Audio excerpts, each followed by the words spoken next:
Karena Salomon meminta hikmat tersebut pada saat ditanya Tuhan, apa yang kau kehendaki? Apapun permohonannya apa waktu dia mau menjadi raja kan. Salomon hanya meminta kebijaksanaan. Maka itu dia diberikanlah kitab tersebut. Tapi pada akhirnya dia pun jatuh kan. Nah, pertanyaannya sekarang, masuk surga atau neraka? Ya kita dengan gampangnya bisa bilang, ya di purgatori lah, kita nggak tahu gitu jawabannya apa. Ya. Itu aja dulu Om dari saya. Ya, ada yang nanggapi Bang Kia? Silakan Pak Manerte mungkin. Ya, oke, saya tanggapi dulu ya sedikit. Ini sebatas kemampuan saya ya. Jadi gini, kita tahu bahwa sebelum Yesus belum ada perjanjian baru ya, belum ada Injil itu yang secara nyata ya dalam bentuk Yesus tadi kita sampaikan. Maka kita lihat bahwa pengadilan Tuhan itu diterapkan satu, bagi Yahudi itu ya mereka yang mengetahui Taurat akan diadili dengan hukum Taurat. Yang kedua, di luar itu mereka diadili sesuai dengan imannya, kan begitu. Nah, maka sebelum itu semua menjadi kesimpulan, perhatikan bahwa Yesus sendiri mengatakan ada peristiwa siapa orang kaya itu dengan Lazarus, ya, yang dikisahkan yaitu pangkuan Abraham. Nah, itu yang tadi Bang Gia sampaikan tentang Hades, tentang Infernus dan sebagainya. Bahkan itu juga dikatakan oleh Paulus yang seorang ahli Taurat, di mana mereka dikelompokkan dalam orang-orang tawanan atau tahanan-tahanan. Terperangkap mereka di situ. Tadi Bang Gia menyampaikan mereka yang jelas selamat, dalam artian ada salah satu aja kita ambil kitab Yesaya ya, yang mengatakan bahwa Yahudi percaya loh Mesias itu akan datang, namun belum muncul. Mereka belum ketemu sosok Mesias itu, sehingga masih dalam konteks perjanjian lama pengadilannya, pengertiannya. Nah, kembali lagi ini memang tarik ulur ceritanya maju mundur. Maka dengan itu perhatikan Paulus dengan sangat yakin mengajarkan, bukankah ia yang telah naik ke atas juga turun ke dunia orang mati dan membawa para tahanan. Tuh, membawa para tahanan itu mereka yang dalam konteks saya tadi betul-betul menanti janji Allah yang dalam kitab Kejadian tadi akan datangnya Mesias, anak Allah. Maka benarlah Injil itu disampaikan. Yesus itu menyampaikan dirinya, akulah Mesias yang kalian nantikan, kira-kira gitu ya. Nah, maka memang konsep kasih Allah tadi ingin seluruh manusia selamat itu nampak dalam ajaran Katolik ya. Dia tidak melihat lagi semuanya karena Allah Maha Rahim, Allah juga adil, nampak di dalam Kristus itu tadi. Keadilannya ya dan kerahimannya dapat berjalan bersama. Karena ingat, Yesus pun akan menjadi hakim ya. Yang kalau kita mau bilang sangat kejam di akhir nanti dunia ini. Sangat kejam. Tapi masa kita mau bilang dia kejam? Tidak kan? Karena ia Allah sendiri, baik. Nah, tetapi dalam kembali lagi ke yang tadi dalam pengertian awalnya setelah kita tahu bahwa akan diadili dan sudah dibawa oleh Kristus mereka yang baru tadi, maka kalau kita lihat dari pengertian Daud dan Salomo, ya, Daud itu sudah berapa kali coba berbuat dosa, termasuk Salomo. Tapi perhatikan, Allah tidak pernah menuntut sedemikian kejamnya dirinya kepada mereka.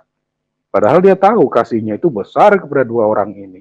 Bahkan Daud itu sangat dipuja oleh orang Yahudi. Dia dianggap sebagai Mesias pada waktu itu. Dikira orang Yahudi demikian.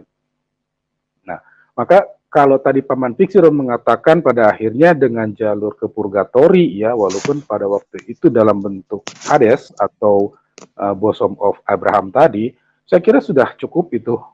Paling tidak kan kita mencari sedikit-sedikit ya, sedikit-sedikit untuk melengkapi aja. Tapi pengertiannya, ya betul sudah sejalan dengan yang kita ketahui sebagai seorang Katolik. Nah, dalam konsep yang lama demikian, Paman. Gitu. Sekarang saya memberikan pertanyaan kepada Pak RT dan Bro Big Vero dan De Gea. seandainya ada pertanyaan, murid Yesus 12 rasul, yang satu sudah mati gantung diri, ada penggantinya satu lagi, si Matias, itu masing-masing keturunannya pada tinggal di mana? Karena itu semua hampir orang Yahudi semua, terkecuali Santo Yohanes yang dari Greek ya. Itu keturunannya pada di mana semua? Pasti akan sulit menjawabnya kalau pakai Santo Alkitab. Yohanes Yahudi, Paman. Dan Rasul Paulus yang dua kewarganegaraan itu. yang dari ini Yunani ada satu siapa? Ya, itu ada murid-murid dari rasul-rasul itu. Misalnya ada yang 70 itu ya. Yang 12, Iya, yang 12 kalau ya. ditanya. Yang 12 Yahudi semua itu. Yahudi Kalau semua ya. tidak salah Tadeus, kalau tidak salah Tadeus ya. Kalau tidak salah, maaf lupa. Tadeus ya. Lupa Paman. Lanjut deh. Nah, itu kalau ada pertanyaan begitu, kan sulit menjawabnya. Tapi kalau Katolik bisa ditelusurin. Santo Petrus pasti ya masih ada di Yerusalem. Karena waktu menjadi paus di Roma, meninggalkan istrinya, bujangan. Santo Paulus kayaknya juga bujang. Santo Andreas bujang. Tinggal Markus sama Yakobus. Yakobus ada di Yerusalem. Markus ada di Konstantinopel. Terus Santo yang mau menyucuk telapak tangannya Tuhan Yesus itu siapa tuh? Markus ke Mesir. Kalau yang Santo Andreas Mesir kan? di Konstantinopel. Thomas itu yang menyucukkan tangan, itu Thomas yang ke India. Thomas. Ya. Santo Thomas ke Malabar sama si Nathanael atau Bartolomeus. Ya kan? Tapi 2 hari lalu itu apologet Kristen jawabnya, ya cari aja di Israel sana semua kan ngawur gitu.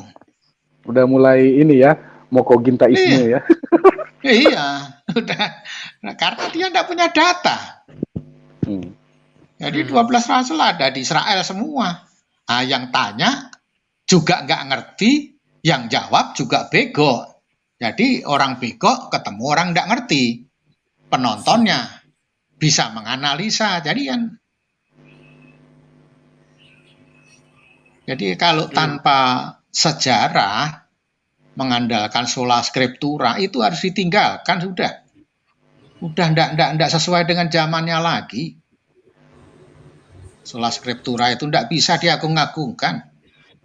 Hanya waktu 1517 sampai 1524 penggunaannya itu karena ada dukungan dari Pangeran Maxim ya.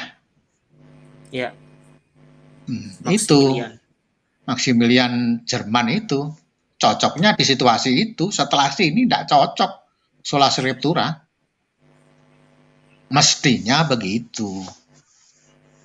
Tapi nanti saya ngomong begitu nanti jangan terlalu dalam ngurus. Tapi kan kita memberi pengajaran harus kita uji. Sola scriptura itu cocok nggak sampai sekarang? Kita uji kalau ada pertanyaan.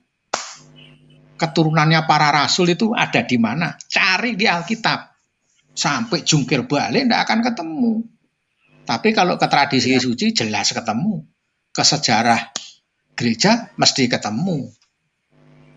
Itu. Iya, sederhananya kan cerita kematian para rasul itu kan memang tidak tercatat di kitab suci, Paman. Iya, tidak tercatat. Di dalam sejarah.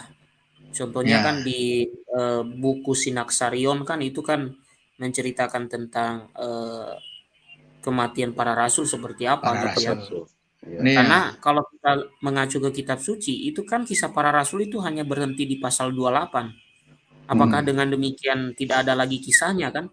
Nggak mungkin kan, Iya. pasti ada.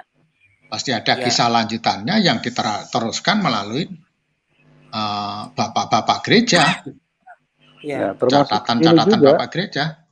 Bang Gea, pada saat perjalanan ini Rasul Yohanes dibawa ke Patmos, itu kan ABK kapal dan perwiranya ada yang sempat bertobat ya.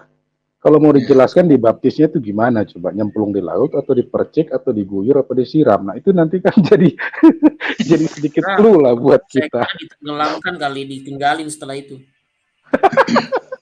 Baptis laut. Jadi Ya, ya. pasukan Lanjut, kata lanjut, Bang. semua. Jadi Iya. pasukan kata. Nah, sebelum menyelamkan diadakan konsili dulu. Konsili pasukan kata. Namanya. Paman Zero ini ya, boleh tiktokan ya. Boleh. Silakan Paman. Ya silakan Pak Iya, Mas. jadi ya kan kita kayak bayangin ya kan, maksudnya kekristenan juga berkembang awal kan di daerah Timur Tengah ya. Ya Iya. kita tahu kan yang ada airnya itu kan cuma sepanjang daerah Delta Nil aja itu ya, sekitaran Sungai Nil ya. Sisanya kan padang pasir semua. Kalau mesti baptis selam kayak Tuhan Yesus, itu mereka yang di dekat piramida tuh yang di tengah padang gurun apa mesti ke Sungai Jordan dulu dibaptis? Karena sekarang justru ada orang Kristen yang merasa baru benar-benar sah dibaptis itu kalau mesti di Sungai Yordan ngikutin Sungai Yordan. jejak Iya. jejak Yesus dulu, atau minimal itu dia baptis selam, minimum dia dimasukin ke ember dulu gitu kan. Sebenarnya saya nggak ada masalah mau baptis selam atau apa, cuman kan kalau baptisnya baru sah kalau diselam atau di apa ya itu perbedaan tafsir yang lumayan susah nanti kalau kita mau masuk gereja mana gitu. Ya lanjut Pak RT. Ya kalau yang digentong biru boleh nggak Bang Gea? Boleh. Boleh. Tuang kan? Enggak, digentong biru itu loh di WA grup sampai nggak masuk kepalanya. Itu di Manado itu Pak, di Manado itu. Manado. Manado itu.